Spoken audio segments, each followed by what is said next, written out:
What if I told you that one of the most powerful players in MLB history was also the biggest villain? You see, despite being crowned the unanimous MVP in 1988 and becoming a World Series champion the following year, he was also finding himself in immense trouble off the field. He was in and out of jail, abused steroids throughout his entire career, and exposed baseball's biggest secrets in his tell-all book titled Juiced. So why did he not only take performance-enhancing drugs, but also expose every other player? And how was he allowed to cheat for so long without facing any repercussions? Well, to fully understand his story, we have to go back to a conversation he had with his dying mother. I told her on the spot, for you, I'm going to become the best baseball player in the world. I'm going to do whatever it takes. I don't care what it is. It's going to get done. This is my pledge to you, Mom. Just days after guaranteeing this to his mother, he found steroids. He knew the potential health risks which came with taking them, but he understood that it would help keep his promise. And it didn't take long before he started to see a change in his power production. Midway through the minor league season of 1985, he was on pace to hit 70 home runs and drive in 225 runs. Offensive star power that the Athletics desperately needed, so they decided to recall him in early September for a small cameo. At this point, the team wasn't exactly out of the playoff picture at 67 and 64, 7 back of the division. Both few games left to play, it was a long shot that they would see postseason action. But this did give Canseco the ability to make his debut without much pressure, and over the course of his 29 games, he carried over his dominance from the minor leagues, with an average over 300 and 5 home runs, the first of which coming during his debut at the Oakland Coliseum. A 425-foot shot into the center field bleachers, which prompted pitcher Jeff Russell to say, "I've never seen a ball hit that hard." This was an impressive show of respect by Russell, and the recognition continued later that year, as he was voted the player of the week at the end of September after hitting .481 with 3 home runs. So as you would expect, everyone around the organization was eager to see what he could do over a full season's worth of games. The front office was especially keen as they traded Dave Collins to the Tigers that offseason, giving Canseco sole possession of left field, an opportunity he never looked back on. To start the 1986 campaign, his bat was a torch, firing balls over the fence for fun. In fact, he led the majors in home runs by the All-Star break with 23,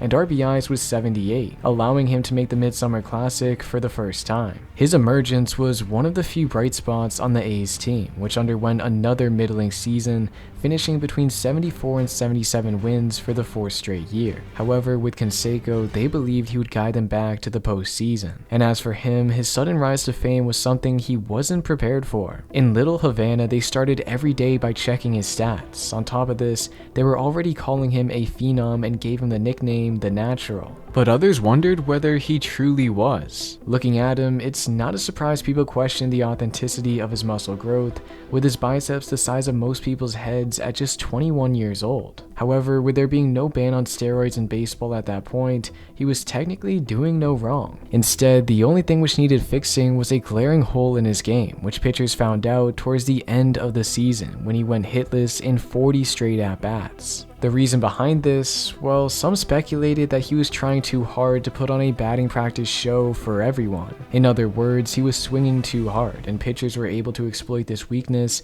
by allowing him to chase pitches off the plate. This was the same case the following year, as he finished with almost identical offensive numbers. If he kept going at this pace, he would still be recognized as one of the most dangerous players in the sport, but he wanted more. He had to become the undisputed superstar in baseball like he promised his mother. With this in mind, he decided to set a goal for himself in spring training, become the first player to ever hit 40 homers and steal 40 bases in a single season. Everyone thought he was crazy, but as the season unfolded, the whole world realized he actually had a chance. After 99 games, he was at 26 homers and 25 stolen bases. But things still could have gone south from this moment. He could have gotten injured, undergone another long hitless streak, or pitchers could have stopped pitching to him, although he felt little stress. I'm going to try to do it. If I can, I have many years in front of me. Don't put any pressure.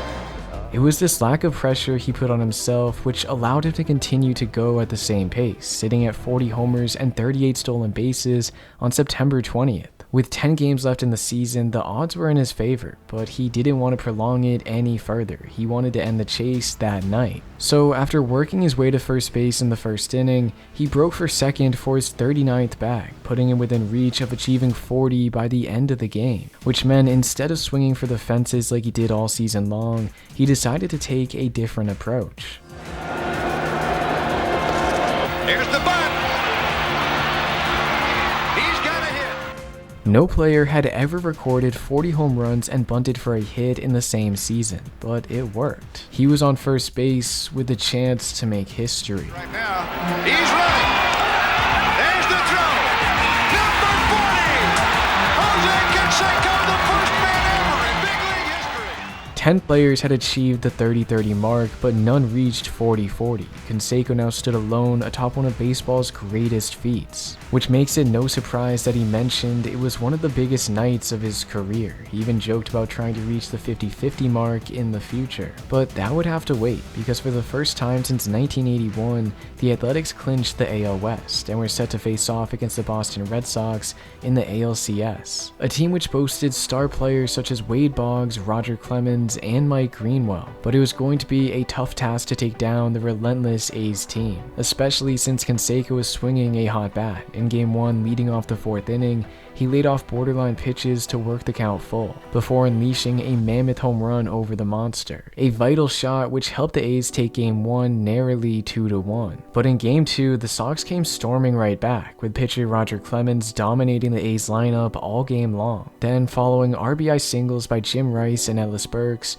the Sox took a 2-0 advantage entering the top of the 7th. At this point, it was looking likely that the Sox would tie up the series. That was until Dave Henderson led off the inning with a single to bring up Canseco as the tying run. He had come through with numerous clutch moments during the regular season, but facing off against Roger Clemens, it was going to be a difficult task to make solid contact, especially after he started off the at-bat with no balls and 2 strikes. That season, after reaching this count, he struck out 48 times in 107 at-bats. Not to mention, one of the greatest pitchers of all time was breathing down his neck, making it increasingly likely that he would come up empty-handed. 0-2 to Canseco. Fly ball, high in the air to left field. Greenwell watching that one. It's gone off the screen, igniting the rest of the lineup, which saw them tack on a couple more runs, before Dennis Eckersley shut the door on the Sox to jump ahead 2-0. And from this moment on, it was smooth sailing for the West Coast boys, winning the next one 10-6, before bringing out the brooms in Game 4. Back goes Gallego, and the Oakland A's have won the American League pennant. Despite the ALCS MVP award going to Dennis Eckersley, Canseco is up there as one of the A's most impactful players. During the 4-game series, he hit 3 home runs, 2 of which to take the lead and 1 to tie up the score. He was the catalyst all series long on the offensive side and was poised to carry over that success against the National League winners, the Los Angeles Dodgers, a squad comprised of MVP winner Kirk Gibson, Cy Young winner Orel Hershiser, and one of the best bullpens in the game. Still, the A's were heavy favorites, with most thinking the series would end rather quickly. It started to look this way as once again Canseco provided the power in Game 1. In the bottom of the first, Mickey Hatcher took Dave Stewart deep to give the Dodgers an early lead, but his shot pales in comparison to Canseco's, whose grand slam left the yard at the deepest part of the ballpark, to catapult the A's in front by a score of 4-2. At this moment, it seemed probable that they would maintain the dominance they had shown throughout the season, but the Dodgers weren't ready to raise the white flag. Entering the series, they knew they couldn't stack up against the superstars penciled in throughout the A's lineup. They were even coined as David, whereas the A's were Goliath. Instead, they had to play their brand of baseball, which meant doing the little things right, such as bunting guys over and scoring on outs. This helped them throughout the series and saw them overtake Goliath in 5 games.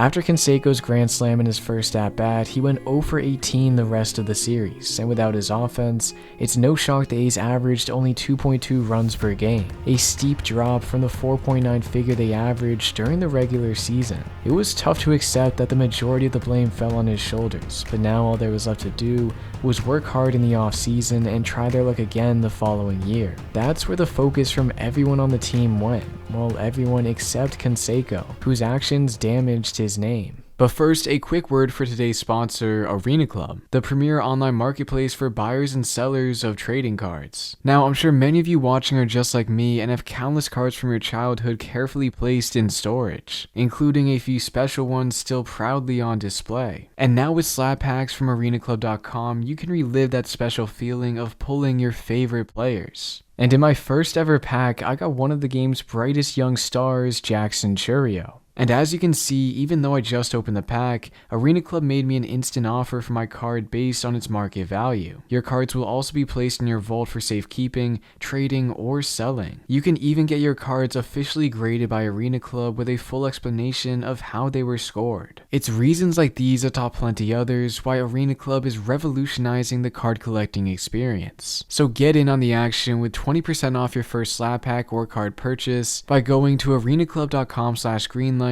and use code GREENLIGHT. That's 20% off your first slab pack or card purchase by using code GREENLIGHT. Alright, thank you so much Arena Club. Now back to José Canseco. During the offseason leading up to 1989, he was a no-show at numerous events in his honor, and was arrested for driving with his red Jaguar at 140 miles per hour. This was also the year following his late arrival to spring training, which makes it no surprise that these excuses and recklessness on the highway started to upset the fan base and especially the A's management. That's why, to get underneath his skin, fans started chanting "steroids, steroids" whenever he got up to the plate. But despite this, he was still one of the most popular players in the game. In fact, after missing the first 89 games of the season due to a wrist injury, he was still voted in as a starting outfielder in the All-Star game. And when he did ultimately make his return for 65 games down the stretch, he enjoyed yet another dominant run, hitting 17 homers with 57 RBIs, helping the A's go from a game-and-a-half back of the Angels at the time of his activation to comfortably taking the division by 7. It was clear that despite the negative press he often received for his off-field antics,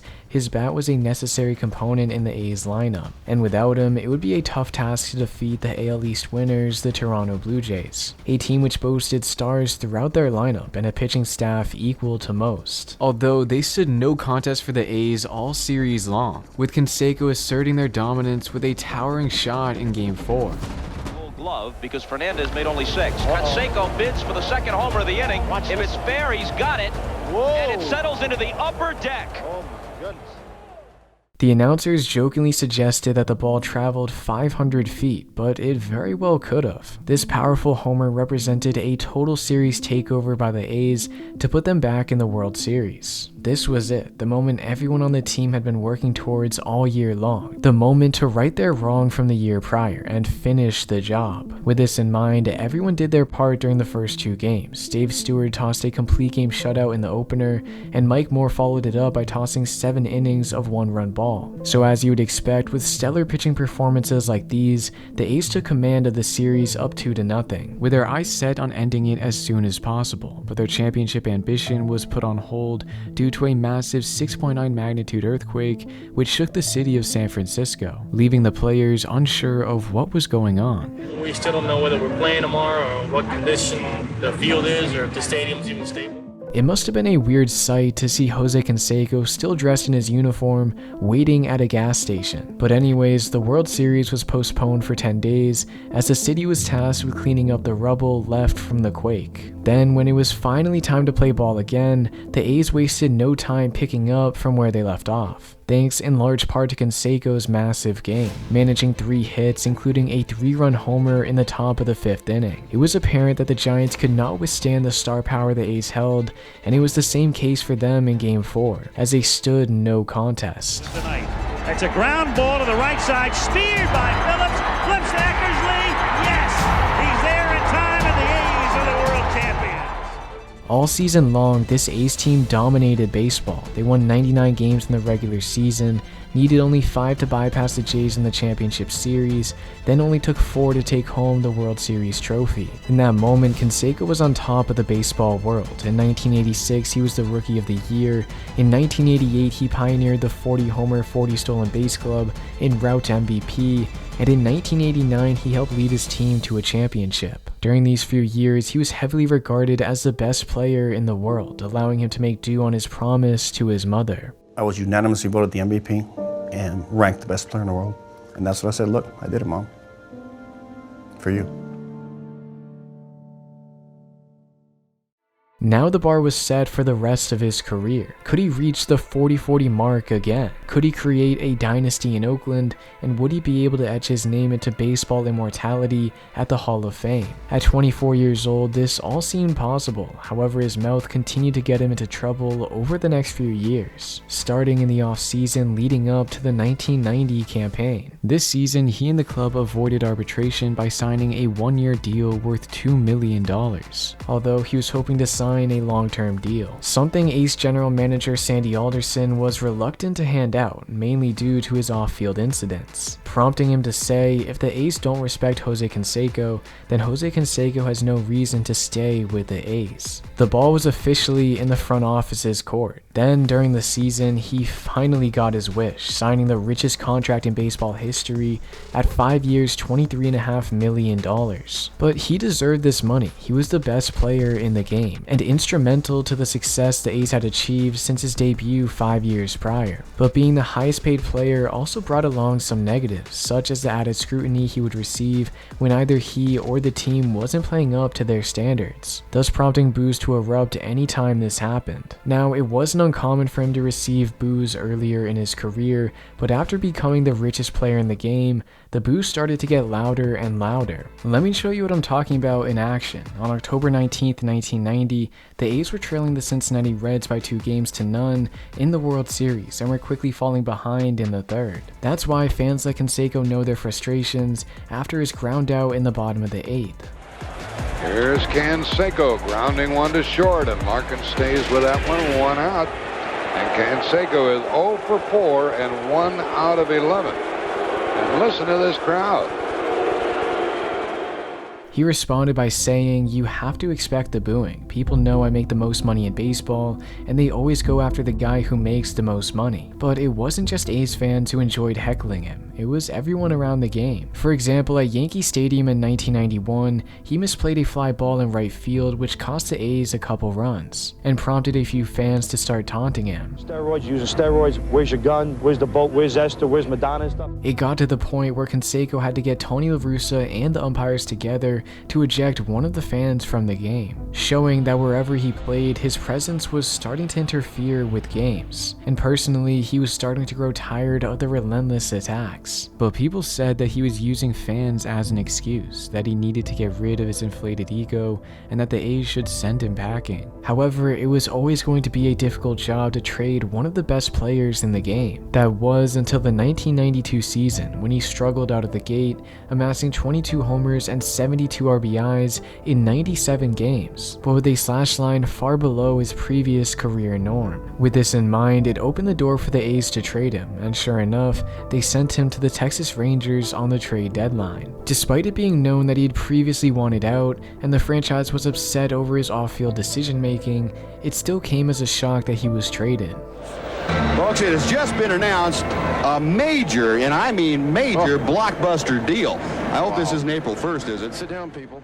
It actually came when he was in the on-deck circle in the first inning of the A's contest against the Baltimore Orioles. But before he could digest what had happened, he was on a plane to join the Rangers in the Bronx, a team which hadn't made the playoffs since they were inaugurated in 1961 and was nowhere near playoff discussion, while the A's had the best record in baseball. They won the AL West again, while the Rangers finished 4th with 77 wins. For Canseco, he brought his same power output to Texas, but his journey in the red, white, and blue uniform will always be remembered for one play. Back to the track, look it up. It is off his head, it looked like, and over the top. A home run. That looked like it hit Canseco over the top of the head. We'll have to check the replay. It did. For years, fans and media begged Canseco to start using his head, but I don't think this is what they meant. Still to this day, this play is one of the most bizarre in baseball history. It also symbolized his time in Texas perfectly, because while there were high hopes for him to bring them to the playoffs for the first time, he couldn't meet those expectations, with the main reason why being his inability to be a consistent name in the lineup, missing a total of 186 games out of 357 during his 2.5 years with them. This actually became a growing trend for him. Only once from 1992 until the end of his career in 2001 did he become an everyday player, and that occurred during the 1998 season with the Toronto Blue Jays, when he set his career high in homers at 46. Then, after a few more years playing for the Rays, Yankees, and White Sox, he was out of the league at 36 years old. When looking from the outside, it's nothing too crazy that an often injured player with little positional value retired in their late 30s. However, Canseco wanted to keep playing. I could have played for another 4 or 5 years. I think what it was is that I knew Major League Baseball was blackballing me. I knew that I had no chance to get back up to that level. His career was over whether he wanted it to be or not. But that didn't stop him from making headlines when he released the book titled Juice, which documented his personal account of steroid use, as well as other notable figures in the baseball world such as Rafael Palmeiro, Sammy Sosa, and Mark McGwire. Now, McGwire was an interesting player to bring up because the two played together for 7 years in Oakland. They were even coined the Bash Brothers because of all the home runs they hit. In fact, during the 3 years the A's won the AL pennant, the two combined to hit 200 home runs. So to out his teammate like that was a surprising action. And just a month after his book's release, the players he mentioned were all brought in front of Congress to testify about their suspected steroid use. To be clear, I have never taken illegal performance-enhancing drugs. Let me start by telling you this. I have never used steroids, period. I'm not here to discuss the past. I'm here to be positive about this. Well, sir, I'm not here to talk about the past. I'm not here to talk about the past. McGwire did not want to give a straight answer, but besides him, all the players were appalled at the thought of using steroids, whereas Canseco was the only one opening up about the usage. And because of this, many have criticized him for throwing players under the bus, while others have applauded him for exposing baseball's most confusing era. But now it's your turn to let me know what you think about José Canseco in the comments. And if you enjoyed, make sure to subscribe. We're almost at 20,000 and I'd love to have you on board. Also, if you would like to learn about a player who was so strong, pitchers and fielders feared for their lives whenever he stood up to the plate, then click the video on your screen.